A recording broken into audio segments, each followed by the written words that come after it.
are not seen on YouTube. So your faces are not seen. Your voices are heard in the thing, but also it's unlisted. So it's only my students, only the people in this class who will ever actually see those recordings. You with me? You cool with that? So what I'm going to do is I will post the link to the playlist. So I'm not going to post after each lesson the recording. I will just post a link to the playlist, and then you can just go in. If you miss a lesson, you go watch it. Okay?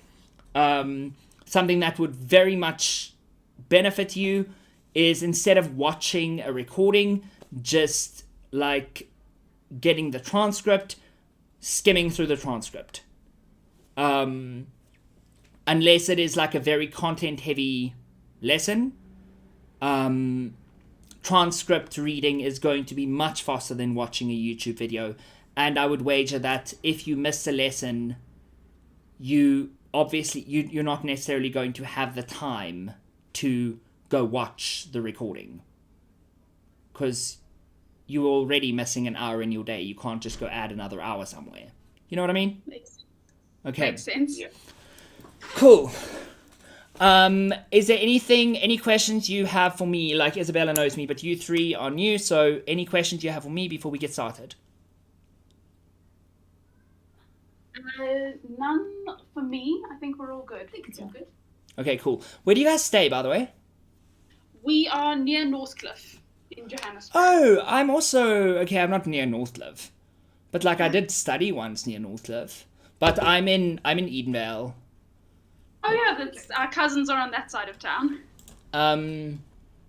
Yeah, I'm in Eastie. Okay, so today we are looking at language. Wait, what are we looking at? Language change. Okay. So tell me quickly, where does English come from? I believe it's classed as a Germanic language, but it has Celtic and Roman influences, and then Old French influences from the Norman conquest. Good. I just realized I should just ask Ethan where he is. Hey. Okay, so how clued up are you guys on the history of English? Reasonably well, I think. Yeah, I think it's to a moderate level. We know what the Great Vowel Shift is, so there's that. Okay, that's wonderful. Now, where does language as a whole come from? That's a lot harder. People, essentially. Okay. Why does language benefit us? Because it allows us to communicate effectively. Okay, so it allows us to communicate effectively. Can we communicate without language, though?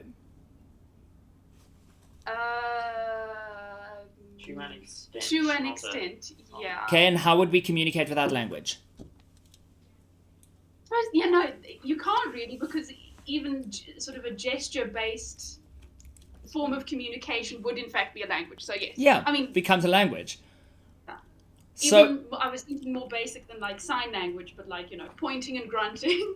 But I mean, pointing and grunting is its own form of language. And while it might not be English per se, it is still its own form of language. Okay? So I do love TikTok. Who likes TikTok? Do we all like TikTok? Not us, I'm afraid. You don't like TikTok? All the good TikToks get onto Instagram and YouTube anyway. Yeah, but like it takes weeks. Time is immaterial. Okay, but I've got a TikTok that I want to show you, which is just a language change TikTok that I found last night that I wanted to share with you guys.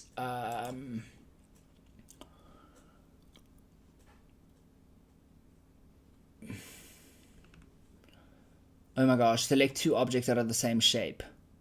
I don't know. Oh my gosh. Can someone help me? Possibly. Okay. There. Select 2 objects that are the same shape. Oh god, goodness. Okay, I'm going to say... Oh wait, it's the blue H and the green H, I think. Oh, okay, yeah, okay. I didn't even see that. Like, that didn't occur to me. It took me a while too, actually.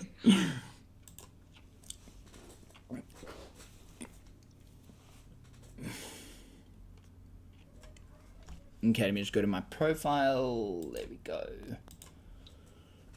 This is so not my work profile, but it was in my personal profile that it came up.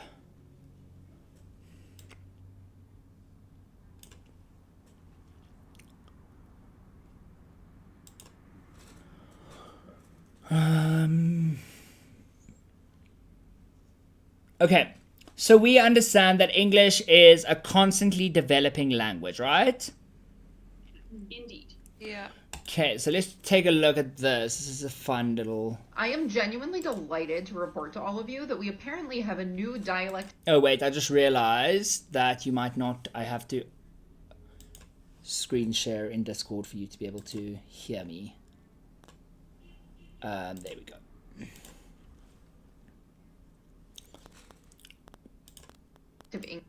I am genuinely delighted to report to all of you that we apparently have a new dialect of English coming out of South Florida. It's coming out of bilingual Spanish-speaking communities, but it is not the same as what we commonly call Spanglish. So Spanglish, you're mixing the 2 languages. You are switching mid-sentence between the 2, or you're peppering an English sentence with Spanish words. This is different.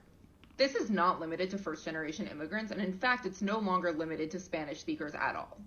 And at the basis of this dialect is a type of linguistic borrowing called a calque. A calque is basically when instead of taking a word from a source language, you take the concept and directly translate it. So the example this researcher gives is the word dandelion. So English got the word dandelion from the French dandelion. You see how that's the same word. English just borrowed it from the French. That's not a calque. But this is a calque. The Germans realized they didn't have a word for this flower, and they looked to books in Latin where it was called dens leonis, or lion's tooth. The Germans borrowed that concept and named the flower Lowenjan, sorry, I do not speak German, a literal translation of lion's tooth. See, it's a literal translation that created the word, not the borrowing of the word itself. The French also didn't have a word, so they borrowed the concept of lion's tooth, calquing it as dent de lion, lion's tooth. And this is what's happening with the new Miami English. So people will say things like get down from the car instead of get out of the car, or get married with someone, or make a party instead of throw a party or give a party, because those are literal translations of what you would say in Spanish. And in some cases, this primarily is happening with people who are raised as Spanish speakers, but in other cases, this is happening throughout Miami's English-speaking population. One thing this made me think of, because I'm always kind of thinking about this, is New Orleans English, and how in New Orleans English, people will use the verb to make in a much wider variety of situations than people typically would in other American Englishes. I was used to this, and so I didn't think it was unusual until I came across it in linguistics papers. But one way that people do realize is unusual, and it's almost a cliche, is the phrase making groceries, meaning to go to the grocery store. And the reason New Orleanians have this wider application of the verb to make is because it's a direct translation. It's a calque from the French, where you would use the verb faire to make or to do in a really wide variety of situations relative to English. And that's this process that's happening with Spanish in Miami, including the exact same thing with this phrase to make a party. If you want to read more about this, the full article is in the conversation. I'm honestly so thrilled about this. It made my day. I am genuinely delighted to report to all of you that we apparently have a new dialect of English. Okay, so the point that I wanted to show you in this thing is that English is constantly developing, and language is constantly developing, and language is much broader than we might think of it at times. Okay? And this relates to language that children use, language that adults use, okay? So, I don't know, okay, well, one of you is 28, so do you have does anyone have kids? Or, spend time with kids? I used to be a primary school music teacher, so I have spent a lot of time with kids, and I also took care of my siblings when they were younger, so we do sort of talk about how children the common mistakes and the way you can see a child's language capacity developing. Mm-hmm. Yes, very. That is something we are going to explore in depth, right? So what I do need you to know is that language has always been there, okay? Or it has been there in some form. So, for instance, I have 2 kids. I had kids when I was young. Like, I was 22 when I had my first child, and 23 when I had my second. 24 maybe. And then I had no more kids because I was like, no, this is not a vibe. So, but my kids, I was always able to understand them, okay? And we were always able to have conversations even before they could really speak, okay? And I know that sounds weird. I just realized my camera isn't on, guys. I'm sorry. Has it been off this whole time? No, it was just when you shared the TikTok. Okay, cool. So, I just want to move this to this side. There we go. Just got so many things going on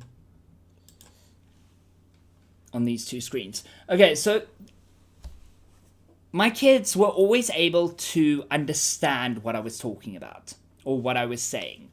Now, the way that I speak to you, I often use like, I don't know, like younger people lingo, I suppose. But I also speak in a very, like my vocab is not quite the I don't quite use the words that my brothers necessarily would use. Because my brothers aren't like, I don't know, super into language. Well, super into intellectualism, any form of intellectualism. I don't know if that's rude. I don't know. So, my brothers aren't really into that, right? So, and growing up, I never really had that in the house. Like, I was the only one who understood what I was talking about most of the time.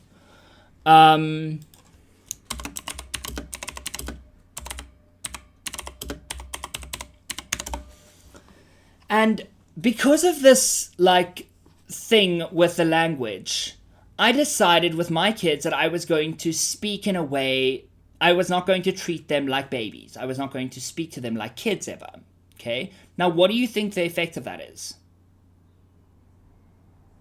My kids are 5 and 6. What do you think my kids might be like? Okay, you probably, I don't know if you know, Isabella. But what do you think those kids would be like? I would imagine that perhaps their language develops a little bit faster and possibly they become used to more, quote unquote, adult words at a younger age. Yes. And more complex syntax, I would assume, as well. Yeah, they do have quite, they have a very complex way of using language for their age. Even though, like, I don't know, it might just be because their mother is super intelligent, but they have a very complex way of using language. Now, something that is a thing, though, is that they were never exposed to, like, baby language. Okay? My daughter was 1, and I would say, no, your behavior is inappropriate. I wouldn't say, stop doing that, naughty, because that's stupid. Why would I tell her she's being naughty? She's 1. I would say, your behavior is inappropriate. This is the appropriate way to behave. This is how you must do this. So if you want this, this is what you must do. And so I explained it like that, and she was able to grasp it. And so when we're looking at language development and language change, we need to consider the root of everything, right?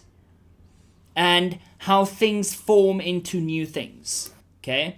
This is very much broad. So, I want to just give you a bit of a story of the background of language, okay? Do you know the history of, let me just ask, maybe you do know. Do you know the history of English in terms of its roots in Ukraine? No, I do not. I definitely don't. Well, not Ukraine itself, but the Ukrainian area. So English has roots in the Ukrainian area. It has some connections in India, and then it spreads to England, and it went through North Africa. And, well, all languages are in some way related. Okay? I've got a short little thing that I want to show you, play you. Let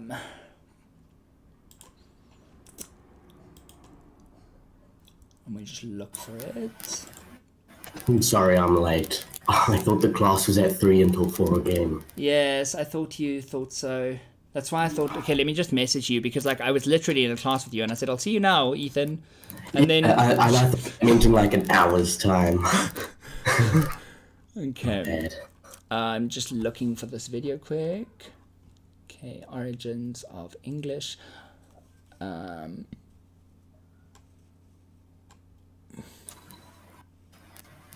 Okay, we're going to look at the evolution of speech quickly, okay? It is on the longer side of videos. Usually I would give you a video like this to watch before a lesson. So I will send you a link before the class and I'd say, please watch this before the class, okay? But today I'd like to just watch it. I'm going to watch it a little bit faster. And I don't have ads on my YouTube, so we're going to play it on my YouTube.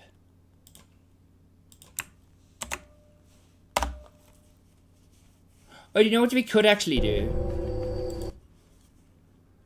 We could paste it into the YouTube on Discord. YouTube on Discord is great. That might be the best idea. Okay. Can you guys all just join the activity quick? Doesn't have ads, which is wonderful.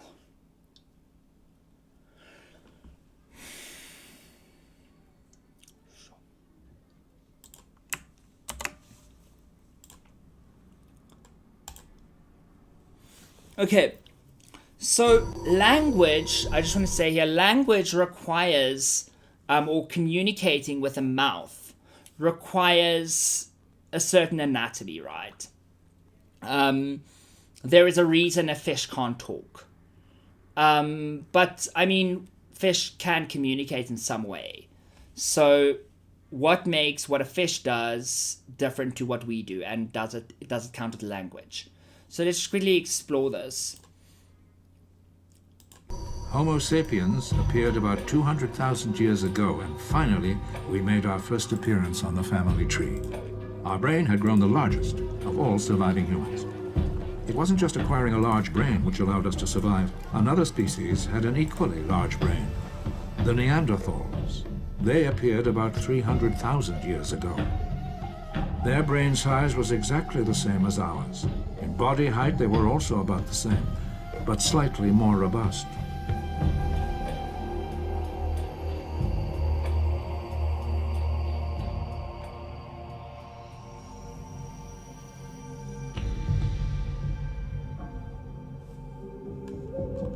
Neanderthals migrated to Europe in the middle of the Ice Age. They were a hardy race as well as being good hunters. But they are now gone from the miracle planet, and we remain.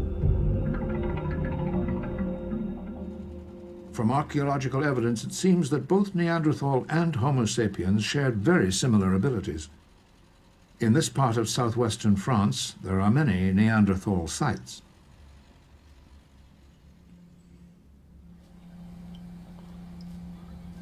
The Réjourdu prehistoric site was discovered by chance while the landowner was digging in his garden. There are Neanderthal remains here from 70,000 years ago. Dr. Jean-Michel Geneste has researched this site. He knows that the Neanderthals had the technical ability to make and use tools.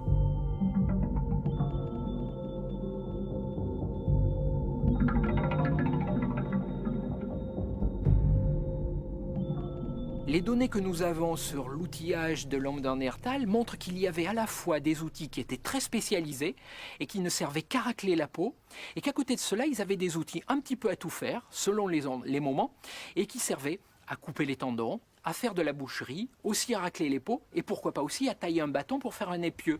Donc il avait une gamme d'outils très adaptée à ses besoins.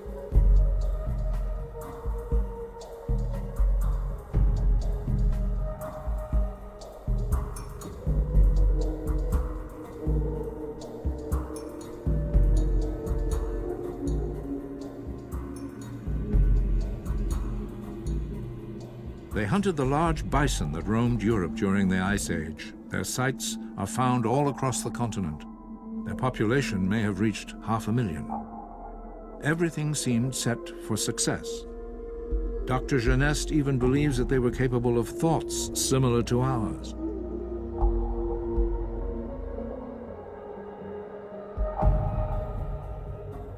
The skeleton of this Neanderthal is exactly as it was found. Perhaps evidence that they had thoughts of some afterlife and buried their dead.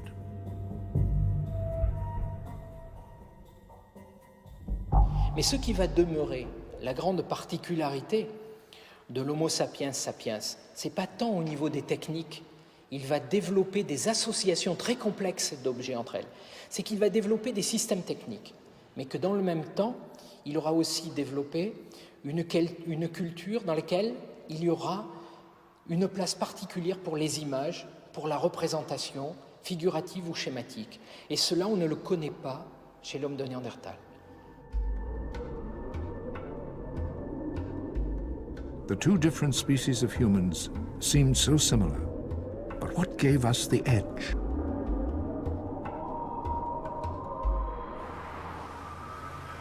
There's an intriguing theory that might provide an answer.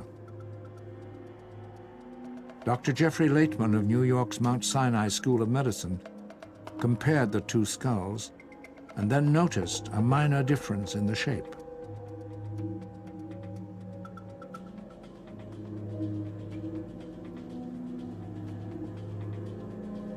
Find groups like Neanderthals, and when you study the bottom of skull meat, It was at the base of the skull. With Neanderthals, the central part of the base is flat, but in the modern human skull, it is rounded. The difference corresponded to the upper side of the throat, where the larynx or voice box is situated.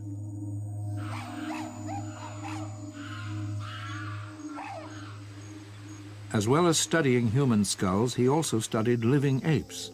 They too had flat central bases in their skulls, just like the Neanderthal. Strangely, there is still a trace of Neanderthal in all of us, but it doesn't last very long. remarkably, baby humans have the same configuration.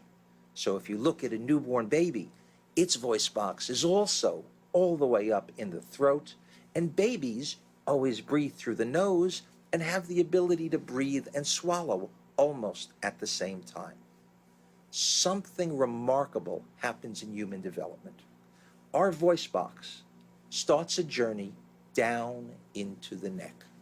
Unlike any other mammal, we start in one place, but we end up in another. And that journey is very dangerous because it changes our entire neuromuscular coordination system.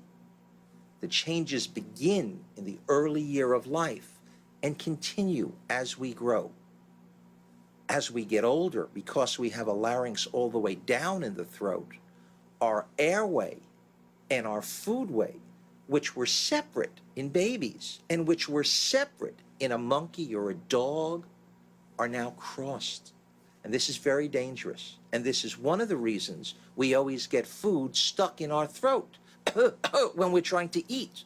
And it's also one of the reasons why we have food that regurgitates. So we've lost out, but we gained something.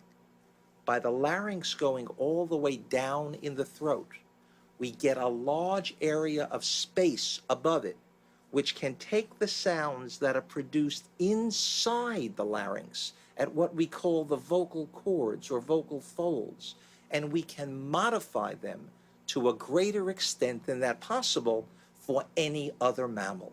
We have thus gained the ability for fully articulate speech. The two species had their larynx at different levels. The Neanderthal is on the left, modern humans on the right. The flatness of their skull base tells us their larynx would be up much higher, and that their overall vocal tract would be very different than that which you find in living human beings. This tells us that Neanderthals could not speak the way we speak today. When the larynx is in a high position, the distance from the mouth to the vocal tract is short.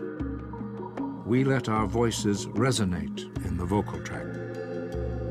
With a short vocal tract, Neanderthals would be limited. The general ambience would be different.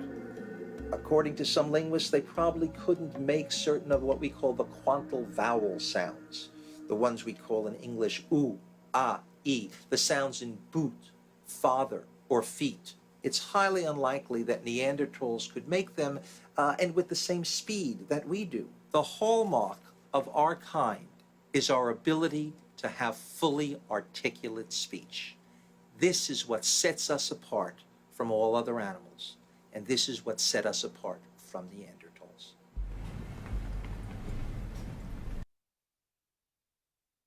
Okay, I'm going to stop it there.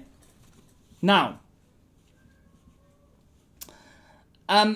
do you see how we are in a unique position as, I don't know, a mammal, to be able to actually speak?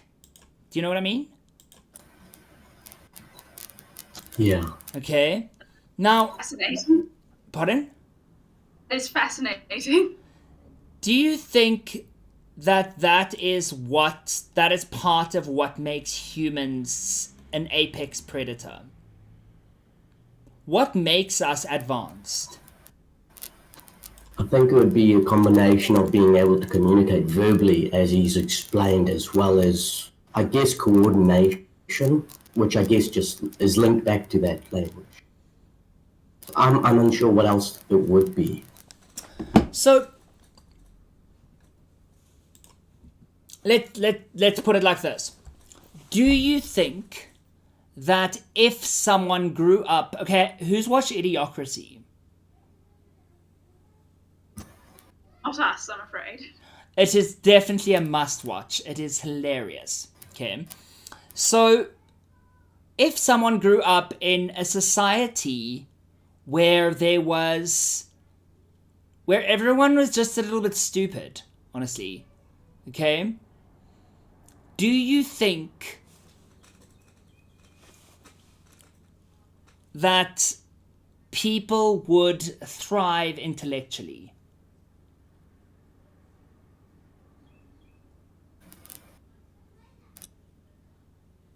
Like, do you think people would, like, naturally gravitate towards, like, more information, thinking philosophically, thinking deeply about things? I think so, because as my sister is saying, it's once you have the ability to essentially bounce ideas off other people, you are, of necessity, you're expanding your personal you're expanding your own brain and your own manner of thinking. And so I would posit that it is our ability to speak and communicate which allows us the ability to explore complex thinking. And our ability to explore complex thinking means that we grow as people, grow in our knowledge. Our brains become a little bit less smooth. So because of that, we have developed as a society. Okay? So today's just an introduction to language change. We're going to be going very in-depth. We're going to be looking in-depth into language change over the next couple of weeks. But I want you to consider ways in which, let's just put aside the origin of language. How has language changed in your lifetime? And has it been a positive or negative thing?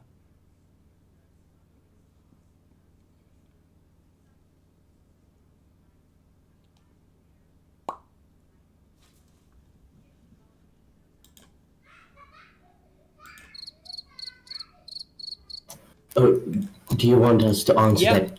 Okay, so through interaction with my older brother, who is at university, who is far more well-read than I am, I'm the only one around the house that will mostly interact with him on that level, but through the interaction between us, he's improved my vocabulary and he's sort of... so through the communication and the development, my vocabulary has developed better. I don't know how else to put it. Okay. No, I get what you're saying. Yeah. Okay, so let me rephrase the question. Okay, the oldest one here is 27, so that was 95. Since 95, how has language changed? So the language that you have all been exposed to is English. So how has English changed in the last 27 years? And how has it impacted you? Well, the internet happened, so that was interesting.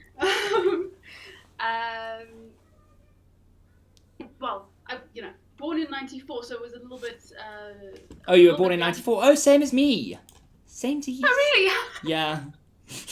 My birthday is in a couple of weeks, so I'll be 29 then. So may. Yeah. Yeah.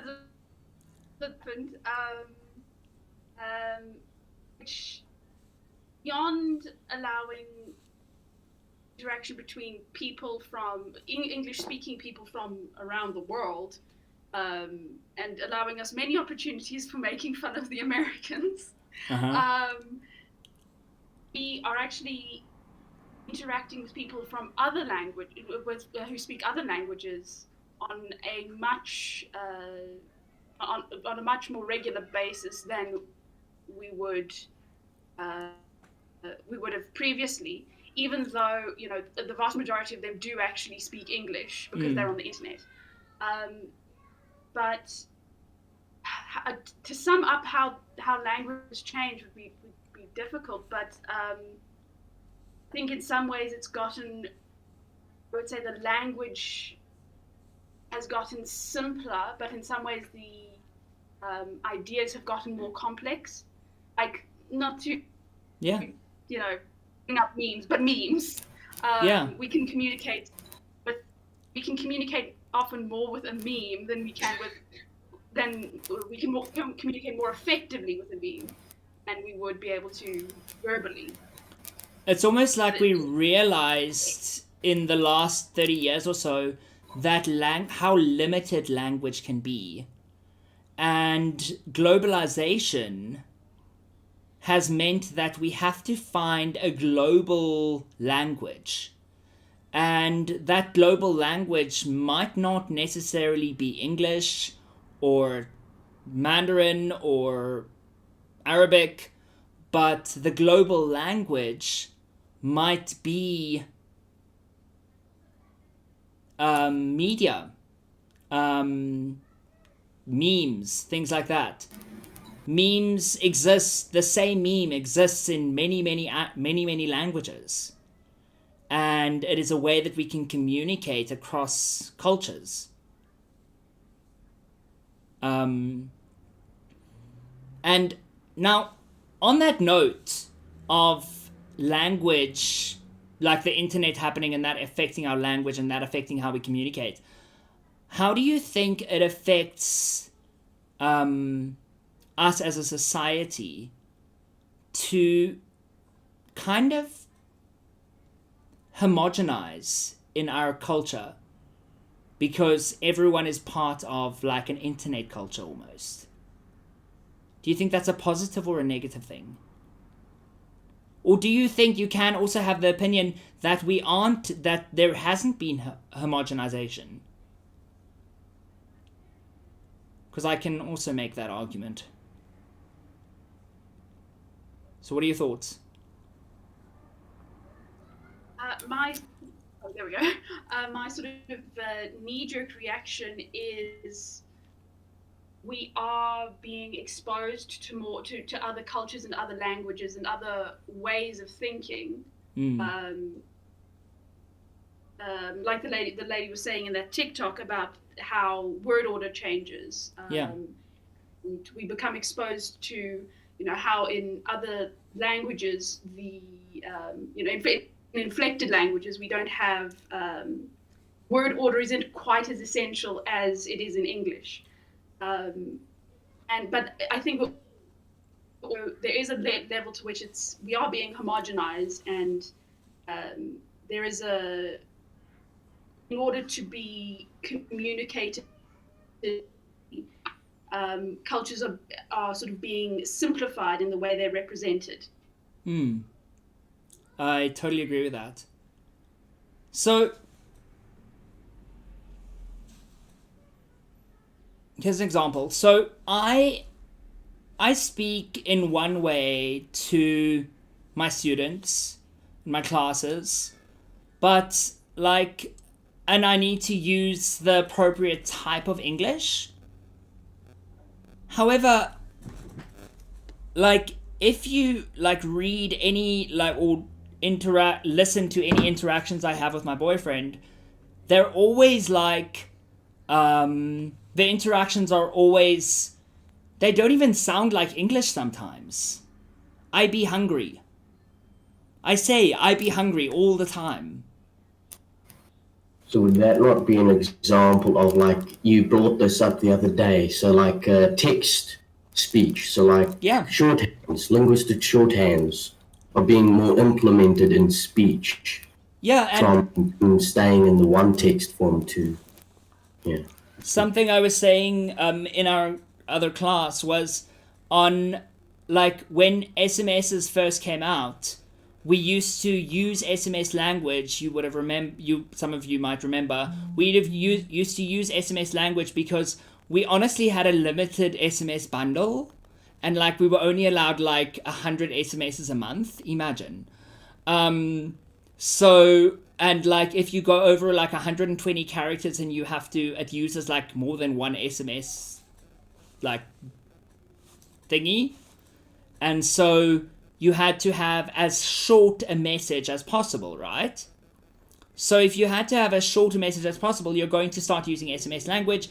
And then we got Mixit. I don't know if any of you remember Mixit. I don't even know if it was an international thing. But anyway, then Mixit happened, and then we kept talking like that. Then BBM happened, we kept talking like that. And then at some point we stopped talking like that. Okay? And we started, I think when QWERTY keyboards came out, then we started typing out in full, right? But then, at some point, we started almost ironically speaking in SMS language.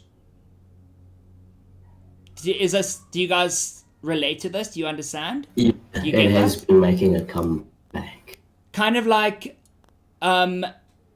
if you do something, there's even a meme. I think it actually comes from a meme.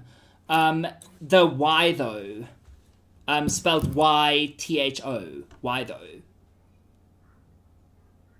Have you guys seen that? Yes, and it's not quite. It has a slightly different implication than saying spelling out why. Yeah, yeah. It's the same. The implication is completely different. And so we've got this language development, and we've got whole new words where the letter Y isn't quite the same as the full word WHY. And they have different implications, they have different connotations, and they impact a text differently, right? Can you think of how language has progressed so that more complex ideas can be explored in the last 30 years or so?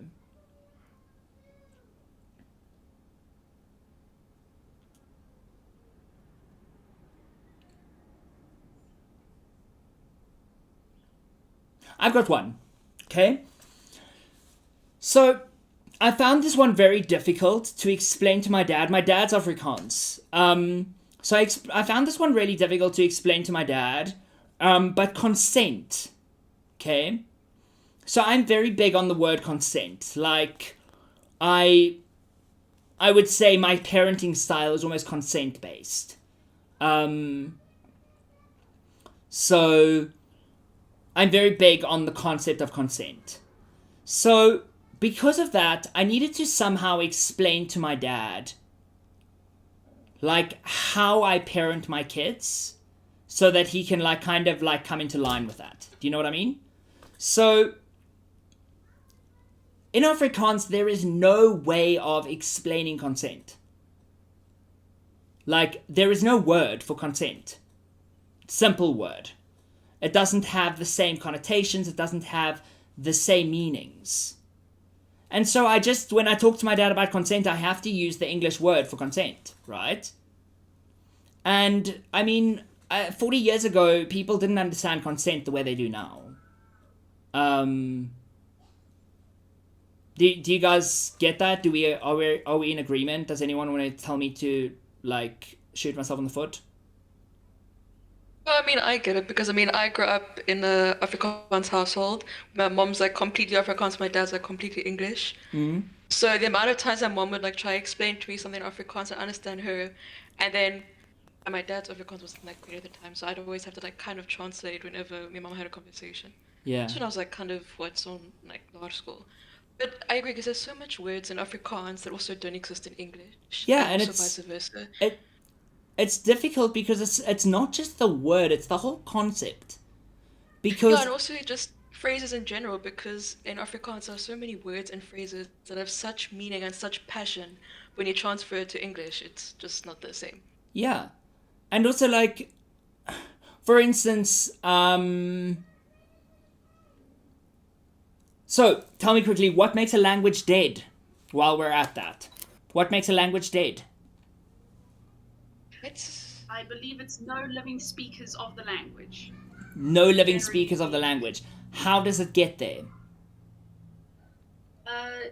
Good question. Actually, still no. all of them. There are people who can speak Latin. Latin is a dead language. I would consider Latin a zombie language. Okay, so why is it that Latin is a dead language, but people can... Latin is a dead language, but people can still speak it? The language can't be added to. Mm-hmm. Okay, so language can't be added to. Okay? So, it can't be added to, and it loses its last native speaker. Okay?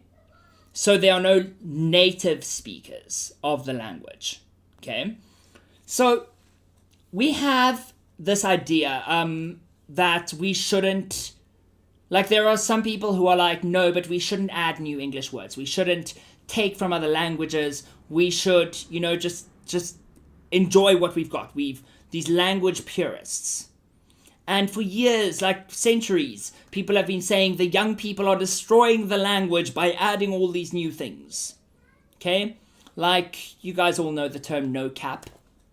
Yeah, that's sorry to interrupt. That's also the crumbling castle view. I think that's one of the hypotheses from the theories I mentioned. Basically, like they believe the language is like a beautiful home and it should be preserved. That language was once perfect, but because people keep adding new concepts and words and everything, it's not as pure as before. So now the castle's been like crumbled, basically. Yes. For anyone who doesn't know that idea, please do look it up. So, yes, that is very much the case. And I find a lot of Afrikaans people have this like that they're purists. And so Afrikaans is in a space where it is possibly going to become a dead language in the next 100 years. Because people don't want it to be added to. Do you understand? Yeah. But I mean, I think we're actually closer to it being a dead language, considering in general Cambridge Afrikaans isn't considered a proper language anyway to actually study. Yeah. So I feel like that alone already kind of diminishes the language in general already. It does diminish the language, and it's quite... I mean, we could also like look at ethical considerations, which is another part of our course. Ethically, is it okay for Cambridge, an English system, which is actually just a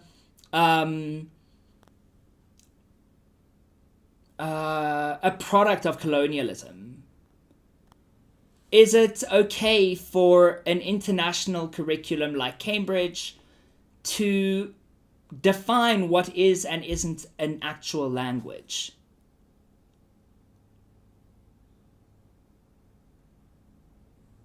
Well, I mean, no, because for me, any sort of communication is a form of language, so... And also, if we look at the intrinsic link between language and culture as well. Because, I mean, I don't speak much Afrikaans mostly because I rejected Afrikaans culture. Because Afrikaans culture was very toxic to me in my younger years. Like, it really impacted me negatively. And so I've rejected Afrikaans culture. But I haven't quite accepted English culture because I've just kind of accepted like a globalized culture because I can't really associate with the British. Like, it's just not a vibe for me. You know what I mean? So we need to, when we're looking at language change over the next couple of weeks, I want you to analyze everything. Okay? Everything we explore, everything we look at, we go as in-depth as possible in our thinking. We might not get a chance to talk about everything, but have fun. Be curious. That's what I want. I want you to be curious. Okay? Think of...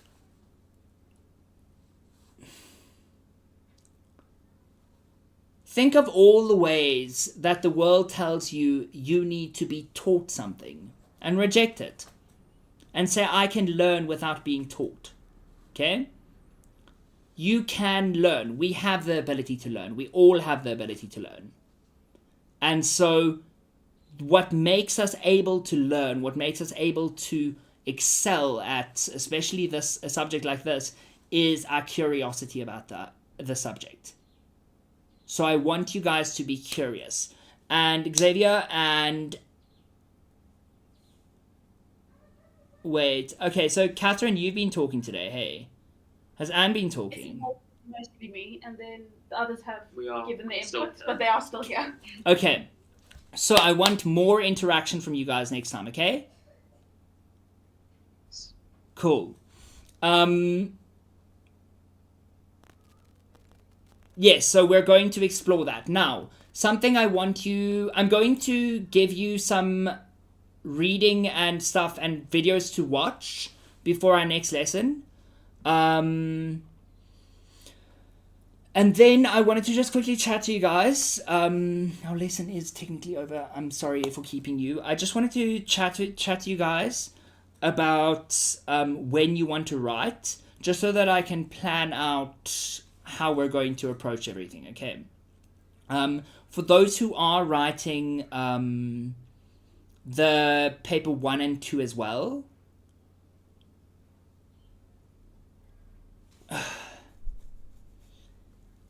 yes, how much prep have you guys done for your paper 1 and 2? Because like things have changed probably since you last wrote. So I've actually so basically what happened is Catherine and I had written the paper 1 and 2 in the past. Yeah. And both did quite well. So Yeah. I think we're fairly confident on that Okay, front. cool.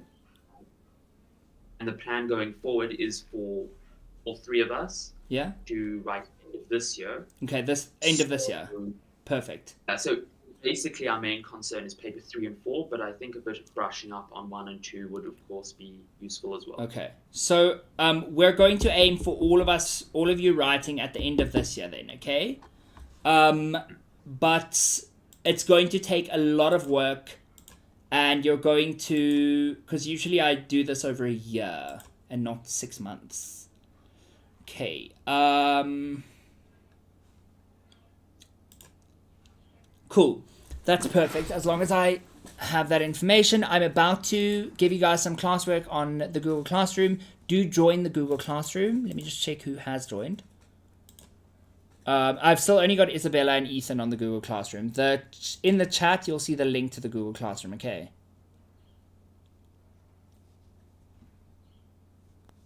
Is that cool, guys? Will you join today? Fantastic. I think I should be in, but I will make sure that I... Let me just refresh the page. Maybe it just hasn't loaded in yet. Oh, there we go. I see Catherine and Xavier there. I don't see you there, Anne. Yes. So just for clarity, I am Catherine. Okay, wait. And Okay, so I've got the names mixed up then. sorry, it's a little confusing. You guys all have like multiple names. Yeah. You've got Mary's the best. She's got 4. Okay, so it's Mary, Catherine, Yes. and Xavier. But Catherine, you said that you like to be called Anne. I prefer to be called Catherine, but Anne is my first name. Okay, on yes. my- Okay, so you prefer Catherine. Okay. Yes. So Catherine, Xavier, and Mary. Perfect. Thank you. Okay. So I will see you guys on next week, Wednesday then. And then, yes, I might send you guys a message about the other group. I just need to figure that out first. Okay. Awesome. Thank you. Cool. Bye. Bye. Thank you. Ethan, just stay behind for a moment. Oh, you're gone.